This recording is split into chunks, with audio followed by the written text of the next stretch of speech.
عليكم كي درتو لاباس عليكم. كنتمنىكم تكونوا باحسن الاحوال ان شاء الله وبصحه جيده. اليوم غنقترح عليكم دي بغيوش، ماشي بغيوش دي بيتزا، ماشي بيتزا. المهم بغيوش بيتزا بطريقتي، بطريقه سهله وبسيطه وكيجيو لذاذ وخفاف ورطبين. ما غاديش نشكرهم لكم، نخليكم مع المقادير وطريقه التحضير.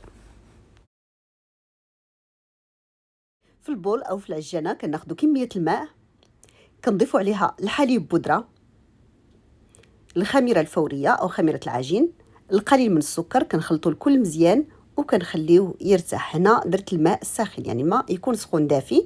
صافي كنغطيهم وتنخليهم يرتاحوا لمده 10 دقائق حتى كتفاعل ليا الخميره مع الحليب مع المكونات اللي ضفنا، يعني مع الماء ومع السكر. ولكن بعد ما كيختمروا كنخلط الكل مزيان بهذه الطريقه هذه، وكنبدا نضيف الكميه ديال الدقيق.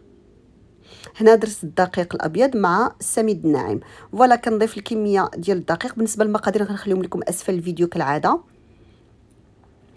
وغادي نضيف القليل من الملح، الزعتر، ثوم بودره، وغادي نخلط الكل نعجنو مزيان. يعني هنا ضروري نعجنوه مزيان والعجين يكون لين، ما يكونش العجين قاصح. من بعد ما كنعجن العجين ديالنا كنضيف له القليل من الزبده وكنبدا نلبس الزبده مع العجين حتى تجانس المكونات. الزبده كتزيد كتلينها وكتعطيها واحد الطراوه. المهم غتشوفوا في الشكل النهائي تبارك الله كتجي العجين رطبه رطبه رطبه بزاف. يعني هاد الزبده هذه راه كتعطيها واحد لذه اخرى، واحد رطوبيه اخرى، واحد لا تيكستور اخرى. فوالا كنضيف القليل من زيت الزيتون وكنغطيها تختمر المره الثانيه. من بعد ما اختمرت معنا الخميره اكيد غادي نضيف زيت الزيتون ونجمع العجين ديالنا ونغطيها نخليها تختمر. فوالا هنا كناخذ القليل من الكروفيت اختياري، كنضيف له الزعتر، الشونيه او السودانيه، القليل من الثوم بودره، الملح وزيت الزيتون. كنتبلو مزيان وكنوضعو جانبا. من بعد ما كان العجين ديالنا كيرتاح وتيختمر معنا كندوزو باش نشكلو على شكل كريات. من بعد ما هبطنا منه الهواء من طبيعه الحال كنشكلهم على شكل كريات، يعني العبار اللي بغيتو نتوما. صافي من بعد ما كنشكلهم بهذه الطريقه كنحاول ناخذ كاس او غير بيديه وكنضغط في الوسط كنشكلهم بهذه الطريقه هذه، يعني كنجوف الوسط ديالهم. هنا راه تحت العجين درت القليل من السميد الناعم اللي هو سميده رقيقه. فوالا وكنبدا نجوف الوسط ديالهم بهذه الطريقه حتى يكون عندي الوسط مجوف والجوانب شويه طالعه. من بعد ما كنشكلهم كاملين بنفس الطريقه كنوضعهم في اللاطه. وهنا ديروا الحشوه اللي بغيتو. بالنسبه لي انا درت الحشوه ديال الطون مع القليل من الكروفيت توفر عندي. قلت علاش لا ما نديروش نتوما اي حشوه تقدروا ديروا غير صلصه الطماطم عفوا مع الجبن وصافي، وديروا معها القليل من الحبق ولا اللي كان تا هو تيفي بالغرض.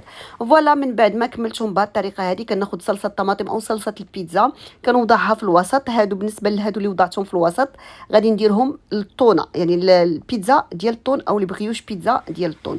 وبالنسبه للاخرين اللي غادي يبقاو ليا غادي ندير فيهم الكروفيت وغندير غير الجبن الكريمي. يعني هنا ما بين هاد سميتو غادي نفرقهم. الكميه الاولى غادي ندير فيها الطونه والكميه الثانيه غادي ندير لها الكروفيت وهي غير الحشوه ما غادي نبدل. وليو ديال ندير صلصه الطماطم غادي ندير الجبن الكريمي. فوالا مباشره من بعد ما كندير الجبن الكريمي في هاد الاخرين هادو كنضيف الطونه على صلصه الطماطم وكنضيف الجبن مباشره عليهم كاملين. بالنسبه ديال الجبن الكريمي ما غاديش ندير الكروفيت في الاسفل، غنديرو في الفوق حيت الكروفيت دغيا كيطيب، يعني غادي ما غياخدش معايا الوقت بزاف. وغادي نوضعو هو في الاخير. يعني غادي نضيف دابا من بعد ما حطيت التونه غادي نضيف الجبن وحتى هادوك اللي حطيت فيهم الجبن الكريمي غادي نوضع فيهم الجبن.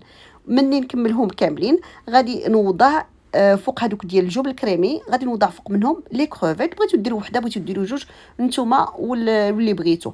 بالنسبه لهادو ديال الطونه غادي نزينهم بالقليل من طوماط سوريز والقليل من زيت الزيتون اختياري. زينوهم كيف ما بغيتو، يعني التزيين كيبقى لكم. انا عطيتكم غير الفكره وانتم تزيين تيرجع لكم. صافي وكندهنهم بصفار البيض. كندير لهم القليل من الزنجلان. بالنسبه ديال الطون درت لهم الزنجلان ابيض وبالنسبه ديال الكروفيت درت لهم الزنجلان اسود. واللي توفر عندكم توفر عندكم. غير الزنجلان عادي ديروه، ما توفرش عندكم تقدروا تستغناو عليه. تقدروا دهنوا غير بصفار البيض وتدخلوهم للفرن يطيبوا. صافي من بعد ما تيطيبوا تنخرجوهم. درت لهم القليل من زيت الزيتون وشويه ديال الزعتر او لي زيبيس ايطاليان اللي توفرت عندكم. وقدموهم تيجيو رائعين رائعين رائعين، من اسهل ما يكون ومن ألذ ما يكون. وسجلوا ما عندكم، راه تحتاجوهم حتى في رمضان. انا بديت لكم برمضان من دابا.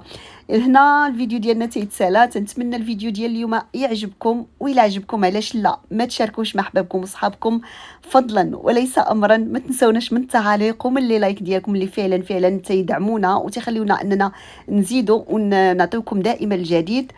دمتم في رعاية الله، للملتقى إن شاء الله.